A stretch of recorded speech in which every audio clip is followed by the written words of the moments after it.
Vote দিতে চায়, এমনটাই মন্তব্য করেছেন মোস্তফা জামান। মৌলিক সংস্কারে ঐক্যমত্য অনেক দূর, বলেছেন আক্তার হোসেন। একজন উপদেষ্টা নিজের স্বার্থ সিদ্ধির জন্য মুরাদনগরে ক্ষমতার অপব্যবহার করে যাচ্ছেন।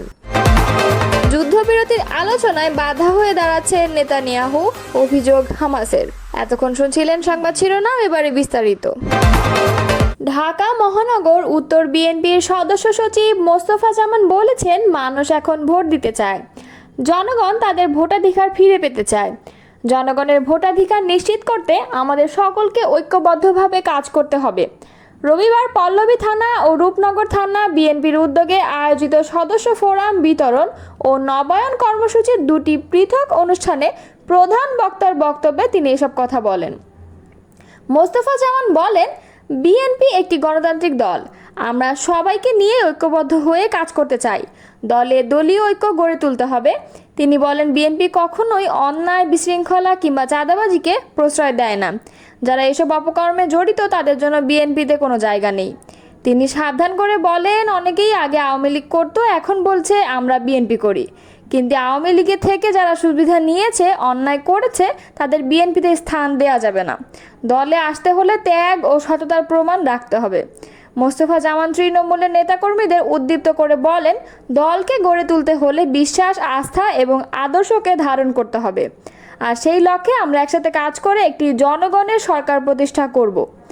অনুষ্ঠানে প্রধান অতিথির বক্তব্য রাখেন ঢাকা মহানগর উত্তর বিএনপির আহ্বায়ক ও কেন্দ্রীয় ক্রীড়া বিষয়ক সম্পাদক আমিনুল হক। এছাড়াও মহানগর উত্তর বিএনপি ও বিভিন্ন থানা বিএনপির নেতৃবৃন্দ উপস্থিত ছিলেন। মৌলিক সংস্কার থেকে ঐকমত্য কমিশনের আলোচনায় এখনও অনেক দূরে থাকতে হয়েছে বলে জানিয়েছেন জাতীয় নাগরিক পার্টির সদস্য সচিব আক্তার হোসেন।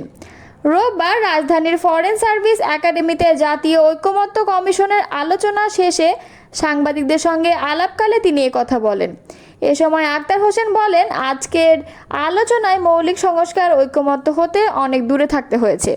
বিএনপির আপত্তিজনক সাংবিধানিক পদের নিয়োগ কমিটি গঠন করা যায়নি। মৌলিক সংস্কার বিএনপি সহ কয়েকটি দলের জন্য আটকে আছে বলেও জানান তিনি। ঐকমত্য কমিশনের নমনীয়তার বিষয় তুলে শঙ্কা জানিয়ে তিনি আরও বলেন, ঐকমত্য কমিশনের প্রচেষ্টাকে স্বাগত জানাতে হয়, কিন্তু এই প্রচেষ্টা যে কতটা নমনীয়তার জায়গায় পর্যবসিত হয়েছে সে বিষয়টা আমাদের আশঙ্কায় ফেলেছে। আমরা দেখেছি যে বিষয়গুলো এখানে মৌলিক সংস্কারের ভিত্তি হিসেবে উপস্থাপিত হয়েছে, সেই বিষয়গুলোতে কেউ কোড আনকোড বিএনপি বা তার সঙ্গে আরও কয়েকটি দলের দ্বিমত পোষণ করেছে। ঘন্টার পর ঘন্টা আলোচনা হয়ে যাওয়ার পরেও সেসব বিষয়ে অমীমাংসিত থেকে যাচ্ছে। হাউস সিদ্ধান্ত গ্রহণ করতে পারছে না, এটা আমাদের জন্য একটি আশঙ্কার জায়গা তৈরি করেছে। এনসিপির এই শীর্ষ নেতা বলেন, আমরা এমন এক বাংলাদেশ চেয়েছিলাম যে বাংলাদেশে ক্ষমতার ভারসাম্য থাকবে, বিকেন্দ্রীকরণ থাকবে। যদি সাংবিধানিক প্রতিষ্ঠানগুলোকে প্রধানমন্ত্রীর করায়ত্ত করা হয় পূর্বের মতো করে, তাহলে আমাদের এই ঐক্যবদ্ধ কমিশনে বসা, এত মানুষের জীবন দেয়া, তার আলাদা করে কোনো অর্থ থাকে না। তিনি আরও বলেন, আমরা খুব স্পষ্ট করে বলছি যে উচ্চকক্ষ অবশ্যই সংবিধান সংশোধনের জন্য আমরা বলেছি, নিম্নকক্ষেও সেখানে 2/3 মেজরিটি লাগবে, উচ্চকক্ষেও 2/3 মেজরিটি লাগবে এবং সংবিধানের মৌলিক কিছু বিষয়বস্তু আছে। সকল প্রস্তাবে একমত হতে হলে আলোচনায় কেন ডাকা হয়েছে এই বিষয়ে প্রশ্ন তুলেছেন বিএনপি স্থায়ী কমিটির সদস্য সালাউদ্দিন। রোববার ফরেন সার্ভিস একাডেমিতে জাতীয় ঐকমত্য কমিশনের বৈঠক শেষে সাংবাদিকদের প্রশ্নের জবাবে তিনি কথা বলেন। এ সময় বিএনপি স্থায়ী কমিটির সদস্য সালাউদ্দিন আহমদ বলেছেন, ঐকমত্য কমিশনের আমাদের একটি শর্ত ছিল যে এনসিসি মতো বা সাংবিধানিক নিয়োগ কমিটির মতো কোনো বিষয় এখানে থাকলে আমরা সেই বিবেচনাটা আগের প্রস্তাব অনুসারে যেতে হবে আমাদেরকে। সেই বিষয়ে আমরা একমত হয়েছি। রাষ্ট্রপতি নির্বাচন ক্ষেত্রে আমরা গোপন ব্যালটের মাধ্যমে স্বাধীনভাবে এমপিরা ভোট দিতে পারবে, সেই বিষয়ে একমত হয়েছি। তো ঐক্যমত্য তো পোষণ হচ্ছে। এখন যদি জাতীয় ঐক্যমত্য কমিশনের সকল প্রস্তাবে আমাদের 100% একমত হতে বলে, তাহলে আলোচনার জন্য ডাকা হলো কেন?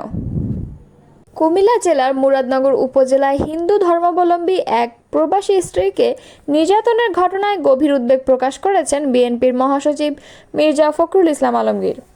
আজ রোববার এক বিবৃতিতে তিনি বলেছেন, একজন উপদেষ্টা নিজের স্বার্থ সিদ্ধির জন্য মুরাদনগরে ক্রমাগত ক্ষমতার অপব্যবহার করে যাচ্ছেন। বিএনপির মহাসচিব মির্জা ফখরুল ইসলাম বলেন, হিন্দু ধর্মাবলম্বী এক নারীকে শ্লীলতাহানির ও নির্যাতনের এক নির্মম কলঙ্কজনক ঘৃণ্য ঘটনা ঘটেছে। এমন বর্বরচিত ঘটনা দেশের মানুষকে ব্যথিত ও মর্মাহত করেছে।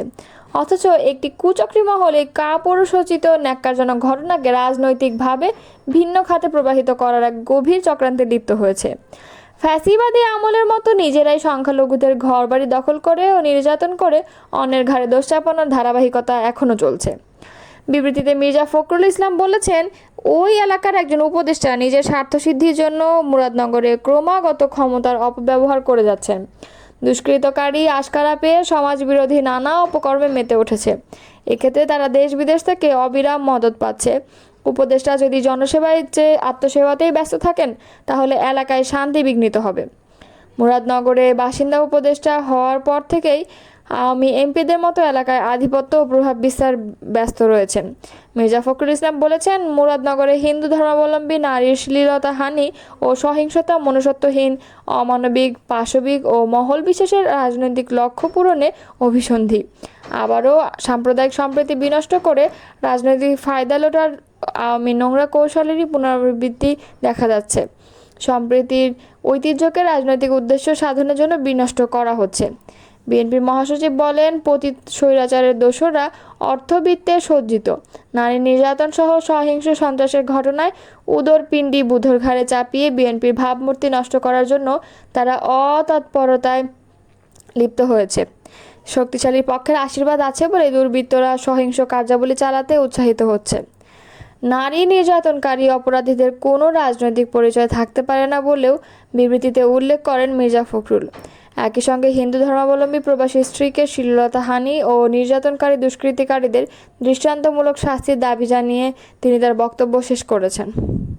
দখলদার ইসরায়েল এবং হামাসের মধ্যে যুদ্ধবিরতির আলোচনা শুরু হয়েছে। গাজা উপত্যকায় চলমান সংঘাতের ইতি টানতে দুই পক্ষকে চাপ দিচ্ছেন মার্কিন প্রেসিডেন্ট ডোনাল্ড ট্রাম্প। তবে বেশ কিছু অসম্ভব শর্ত জুড়ে দিয়েছে ইসরায়েলি প্রধানমন্ত্রী। যুদ্ধবিরতির আলোচনা ব্যাহত করেন হামাসের জ্যেষ্ঠ নেতা মাহমুদ মারদাবি। খবর আল জাজিরার। হামাসের এই জ্যেষ্ঠ নেতা নিজের টেলিগ্রাম চ্যানেলে বলেছেন, অতীতে সম্মতি দিয়েছেন এমন অনেক বিষয়েও এখন বেঁকে বসছেন নেতানিয়াহু।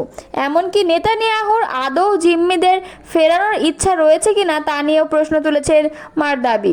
তার দেয়া তথ্য অনুযায়ী যুদ্ধবিরতির এক পর্বে মাত্র 10 জন জিম্মিকে ছাড়িয়ে নেওয়ার ব্যাপারে আগ্রহী ইসরায়েলি প্রধানমন্ত্রী। তিনি একবারে সব জিম্মিদের ফেরাতে রাজি নন। মারদাবি বলেন, নেতানিয়াহু দাবি করেছেন তিনি জিম্মিদের নাম নির্বাচন প্রক্রিয়ায় জড়িত নন। তিনি মিথ্যা বলেছেন, তিনি কোনো চুক্তি চান না। এদিকে রোববার ট্রুথ সোশ্যালে পরোক্ষভাবে ইসরায়েলকে যুদ্ধবিরতিতে সম্মত হওয়ার আহ্বান জানিয়েছেন তিনি।